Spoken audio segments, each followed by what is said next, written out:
Every one of these records is like a steamroller falling onto your lap. Get ready.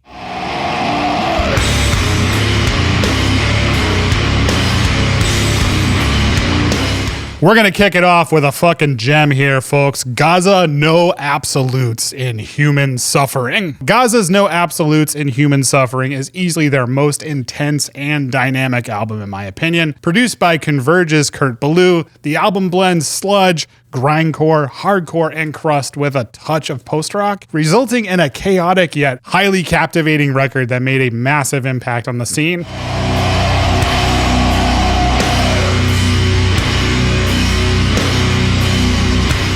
This is a record that I still revisit today. It's absolutely pristine production and violently heavy and oppressive atmosphere is one to behold.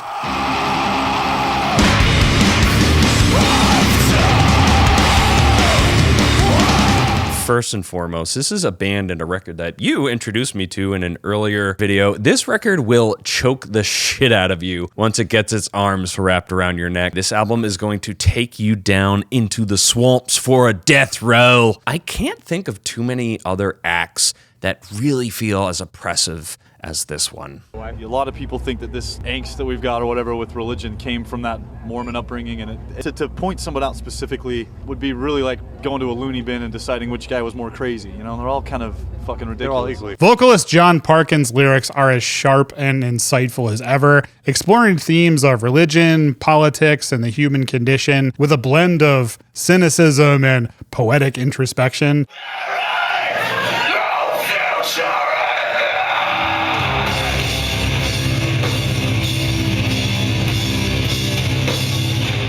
His delivery, both musically and lyrically, is raw and uncompromising, reflecting the band's intense and often unsettling sound. It kind of feels like the war has been lost, and it's kind of like walking through, you know, the field afterwards and taking note of the damage. That's kind of how the lyrics have felt to me on this record. It's just not so much like we can still save this. It's more like, oh man, we're gone. Like we've lost it. No Absolutes in Human Suffering is a challenging yet highly rewarding record, showcasing Gaza's ability to create music that's both brutally heavy, sludgy, and surprisingly catchy. If you missed this album somehow, check it the fuck out. It's amazing.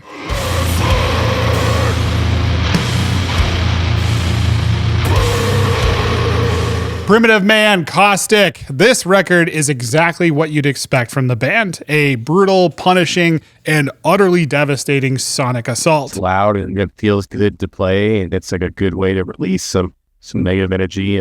We all played in fast bands before this too, so it was like really let these amps do some work, you know what I mean? And gives a platform for like better vocal patterns too, you know. I kind of wanted to craft some songs, you know, rather than just like blast them. This is Sludge at its most vile, a record that drips with malice and oozes with the band's signature brand of nihilistic fury.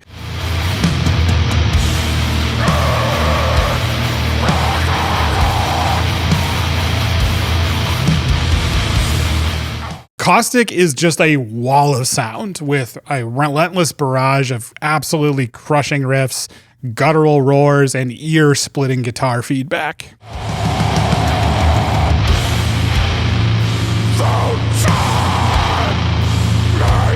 Very few bands can lace their music with hatred the way that Primitive Man can. Primitive Man can. What you just said is one of the most insanely idiotic things I have ever heard. It's because of that overwhelming animus, dude, paired with the perpetual wall of sound, as you alluded to. I find this to be one of the more challenging listens on here.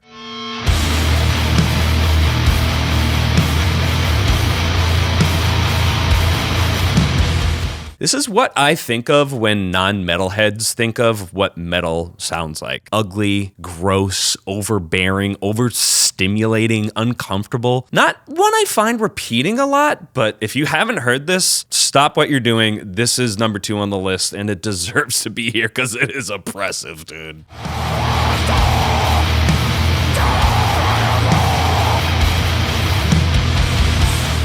While the album occasionally ventures into a more melodic territory, it ultimately remains a relentless assault on the senses. Caustic is not for the faint of heart, like we said, but if you love extreme, slow, heavy as fuck music, this is a masterpiece of sonic violence, and it's just unfiltered perfection and aggression.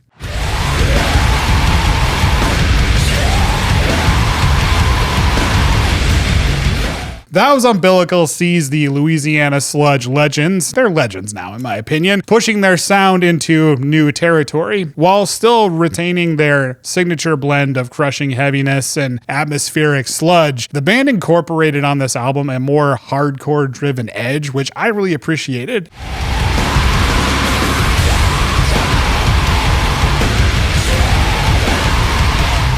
Umbilical showcases Thou's continued evolution as a band, seamlessly blending their well-established sound with some really great new influences. New Orleans is like a city that gets skipped a lot of times, and it's not like a primary place on the tour route. It's not like New York or Chicago or LA or whatever. So a lot of bands will skip over us, and that's how I got into booking shows. A lot of the bands I wanted to see weren't coming to New Orleans, so I just started like reaching out to bands about coming and playing. Man, what more do we really need to say about this masterpiece? This record has been recognized so often on this channel, and I have zero qualms about making sure that that torch stays lit, Forgemates.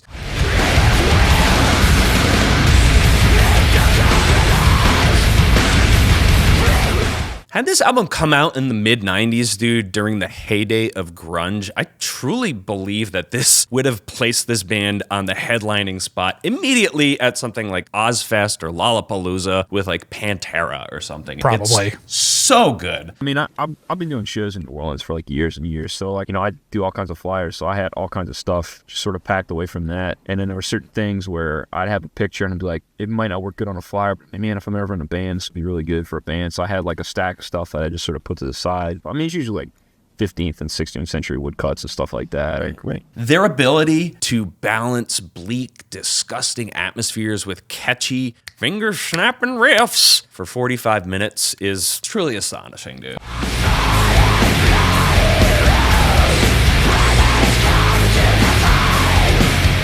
Umbilical is a powerful and impactful release that solidifies Thou's position as one of the most important and influential bands in sludge metal today. Absolutely fantastic record.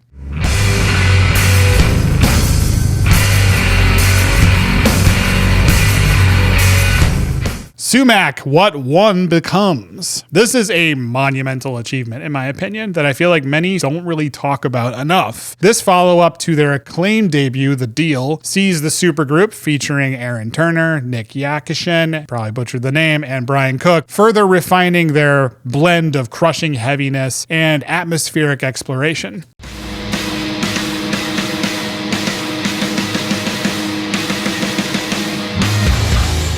The album features lengthy, intricate compositions that seamlessly weave together heavy as fuck riffs, atmospheric passages, and that intricate drumming that I feel like makes Sumac very special. There's a level of discomfort that comes from pushing yourself and from not knowing what's going to happen. One of the more overlooked sludge acts easily. Sumac is a true supergroup in that it is often seen as the spiritual successor of ISIS or Old Man Gloom due to their roster.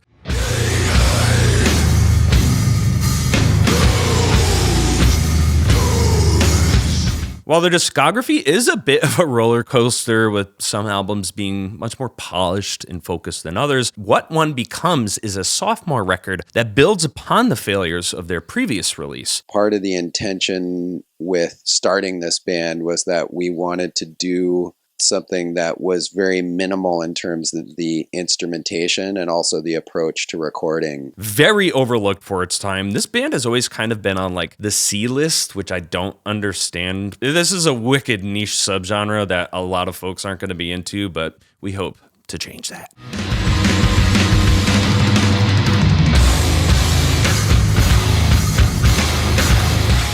This is a record that pushes the boundaries of heavy sludge music, showcasing the band's masterful musicianship and their unwavering commitment to artistic expression with feedback and those heavy-ass riffs.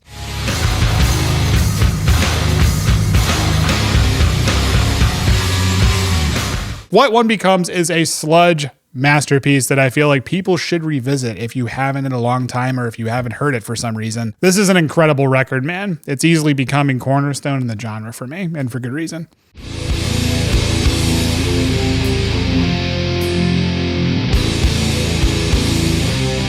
Can't have this list without Crowbar. Absolutely not. Sonic Excess in its purest form. This is a masterclass in sludge metal, and for good fucking reasons. Bone-crushingly slow riffs and a punishing rhythm section lay the foundation for this sonic descent into absolute sludgy darkness.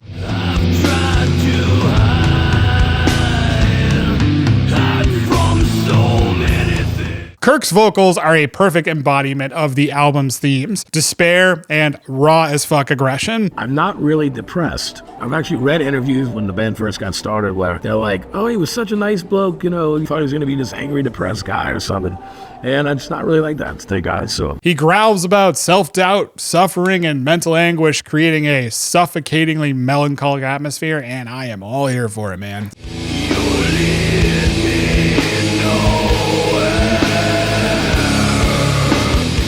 This is just one of the best, dude. NOLA is already home to some of the most genre-bending extreme metal acts. Down, Acid Bath, Goat Whore, I Hate God. Crowbar has always been a staple to the NOLA roster. In their midpoint discography, this one right here, it might just be their best, dude. All the New Orleans bands are pretty much, like, we know the guys in I Hate God real good. All the bands are just real heavily influenced by Sabbath and bands like Vitus, Witchfinder General, and we just mix it up with hardcore and aggression and come out with something that we think is an original sound that's like a New Orleans sound that's happening right now. Crowbar rolled into the 21st century with albums like Equilibrium in 2000, followed by Sonic Excess in 2001. Dude, I think that this period marked their peak, with all the following albums being amazing to downright perfect. I mean, Symmetry in Black, Sever the Wicked Hand. Stupid. Those are fucking perfect albums, dude. Yeah.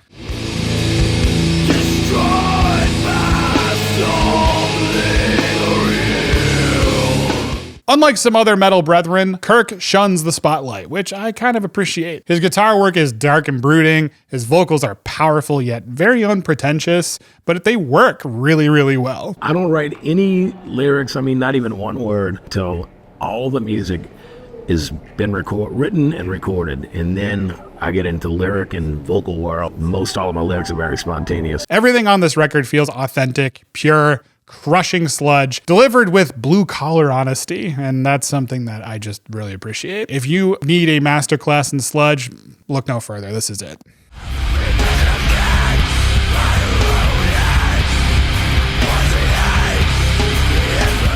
ISIS, Mosquito Control, and the Red Sea EP. An overlooked pair of albums from the godfathers of post-metal. I talked about these records a bit in our first essential sludge metal albums, and when the subgenre of post-metal came up, Neurosis was the highlight band. Well, on the other side of the pond, ISIS was generating crushing riffs in the post-metal scene, and this pair of EPs was the genesis of their incredible legacy. I think anything that we find interesting somehow creeps into our subconscious and affects the way we write music. It's coming from all directions, but I'd say that we're probably not particularly influenced by the contemporary bands that are also sort of exploring the same sound. This EP collection remains proud for good reason. While hardcore and doom influences are evident, the presence of ambient interludes and brooding instrumentals, though less polished on these EPs, foreshadows their later signature style, which I love ISIS for.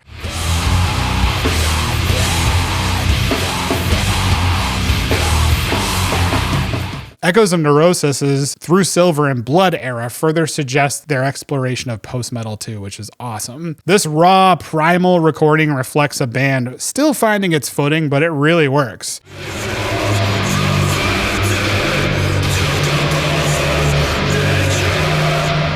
The guitar sound is abrasive and dominating by frenetic riffing, contrasting with their later, more refined approach. While melodic buildups and interludes are definitely present here, they are less frequent on these EPs. The vocals are raw and they lack that diversity of their subsequent albums.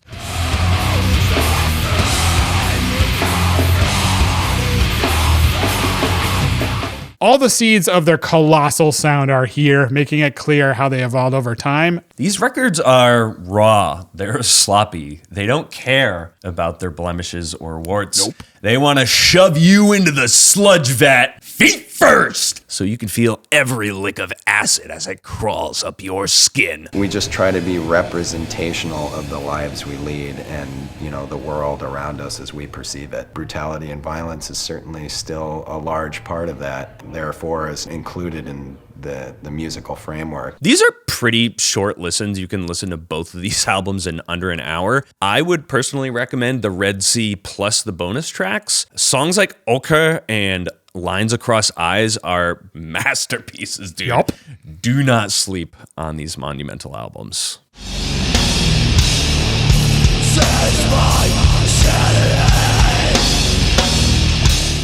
Grief.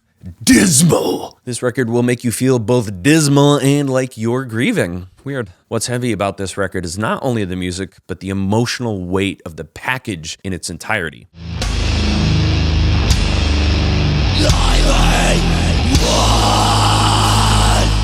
That album cover, dude. Look at that. That is the portal into the lyrics such as, happiness is a state of mind. Sadness fills all minds all the time. We are not alive. I wish I'd never see another human again. Keep my hostile thoughts to myself. I'd rather be alone.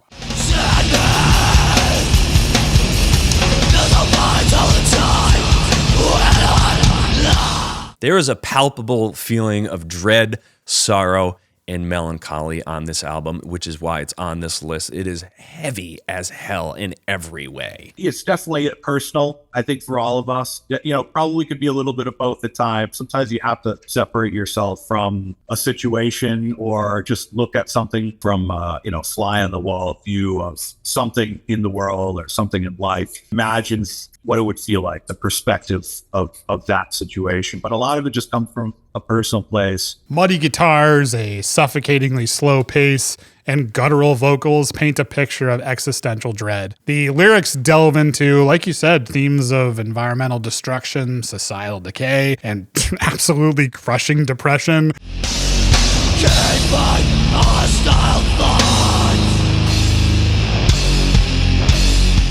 Offering no respite from the bleakness. The music is heavy and suffocating as fuck, reminiscent of I Hate God and Nooth Crush, but with a slower, more deliberate pace, and that's why Grief is pretty special in my opinion. My personal favorite goes to their follow-up, Come to Grief, another album that we have talked a little bit about on here, but this band took a subgenre and bent it to their will, dude.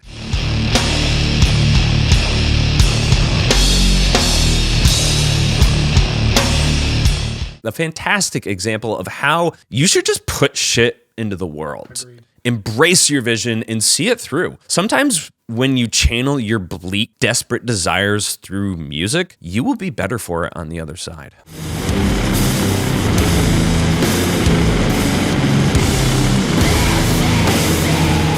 A fairly new band to the scene, Body Void has been filling our bodies with misery since their 2016 debut, Ruins. This band is not my favorite to listen to. In fact, I don't find their music to be particularly enjoyable. They should still be on here, though. They are on here, and they deserve it, man. We recommend this band because denying the heaviness, the dehumanization, the oppression would be a disservice to you, Forgemates.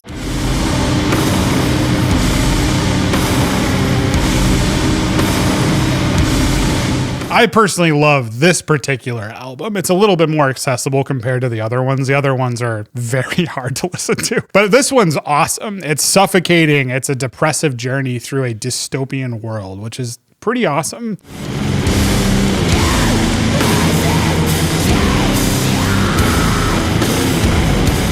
The trio delivers a crushing blend of sludge, electronics, and noise, exploring themes of police brutality and capitalist exploitation, as well as societal collapse.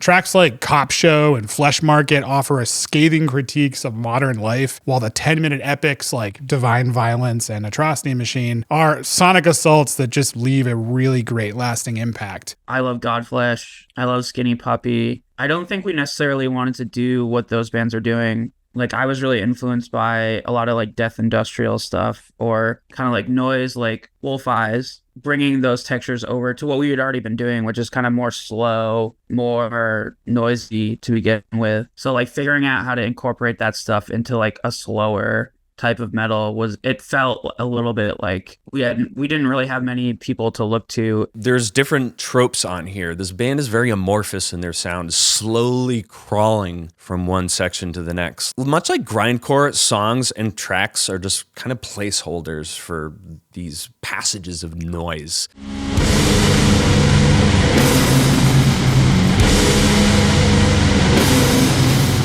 Body Void takes a lot from the Drone Handbook than they do the Doom Handbook, so if you're looking for catchy riffs and snazzy guitars, you're in the wrong spot, although this album in particular does focus a bit more on the guitar stuff, which is cool. This will make you feel like a wet spot in the middle of the highway, constantly being pummeled, crushed, and ignored. Turn it on, it's fun.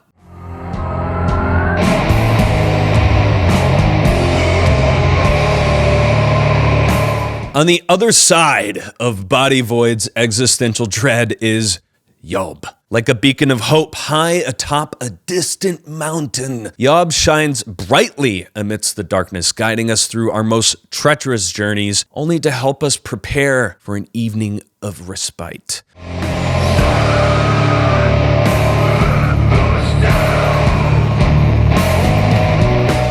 Yob's songs build at a glacial pace, and Mike Scheitz's vocals and guitar playing take some time to get used to. It took a bit for this band to click for me, but when they did, it felt like I lifted the veil to see Yob for what it is: beautiful, profound, and stunning.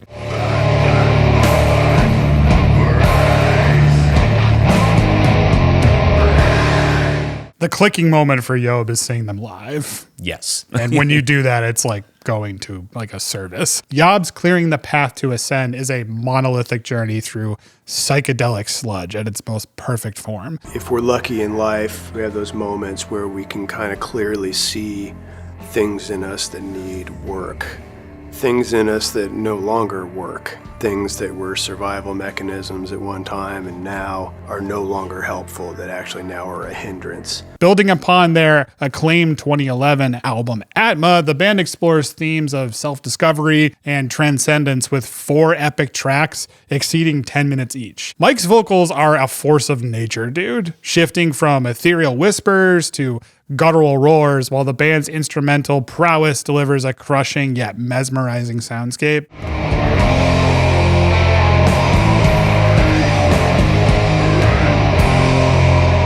This album is a ride, dude. 4 tracks totaling over an hour long, as you mentioned. You will be brought along the spiritual path as you hear this record from front to back. This band has grown into their own sort of spirituality mix of becoming more than just a loud, slow 3-piece act from Oregon. With Clearing the Path to Ascend, for me, I was going through a lot of intense personal revelation, some really intense darkness, and I really threw that into this record, and I threw it as hard and as deep as I could. They've just got their own sound now. I'm so grateful for Mike Scheidt and Yob. We almost lost Mike to diverticulitis a few years back, which is, amazing to see him come back and make another record like Our Raw Heart.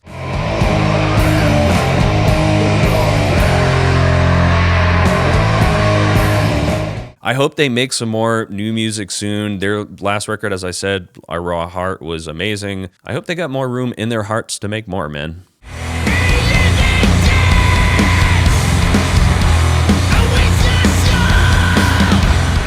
Conan, Existential Void Guardian. This band has been swinging their swords and lopping off heads since 2012, showcasing their violent brand of noisy, stoner doom metal with a knack for pulling in tropes from the Sludge Factory.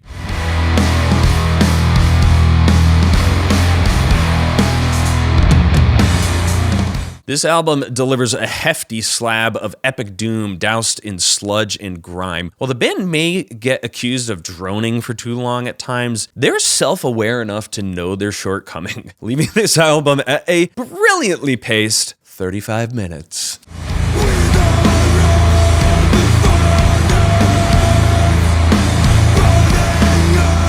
Conan's existential Void Guardian is a dirty, aggressive slab of doomed sludge metal that proves the UK is still a force of fucking nature in the genre. A huge battle between good and evil, a high volume with musicians who are not necessarily in really talented but really passionate. Easily my favorite record from the band too. Like Conan's 3-piece lineup delivers a thick, sludgy sound reminiscent of Black Sabbath, but with a lot more burl. It's punky, and it's got that in-your-face attitude, which sounds so sick.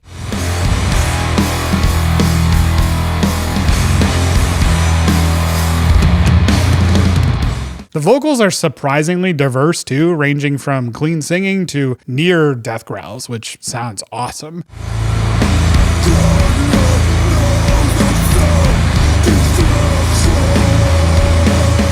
All delivered with a distinct Buzz Osborne snarl, and it sounds great. The album is fast-paced, but its occasional lower sections showcase Conan's mastery of dynamics, and it's so heavy when it happens. From very early on, I was never able to impress anyone with my technical ability, and in a way don't really want to. So I just thought, well, I'll just make it as loud as possible. And even back then, the setup on guitar itself was quite modest, but it was still like more bass heavy than a lot of the bands that played at the time. Despite its brevity, like you said, 35 minutes, Existential Void Guardian is a satisfyingly heavy listen that leaves you appropriately pummeled.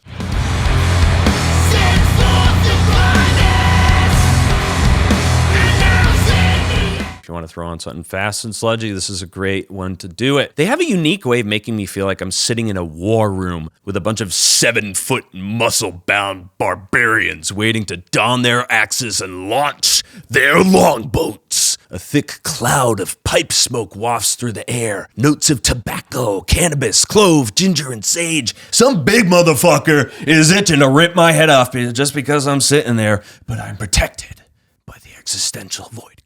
I'm sure we missed some devastatingly heavy records. Definitely. Leave them down in the comments below. We love you guys. It's a community. Drop your picks. Thumbs up the video. Really helps us out. Go with the gods, Forgemates. The existential void guardian watches over you.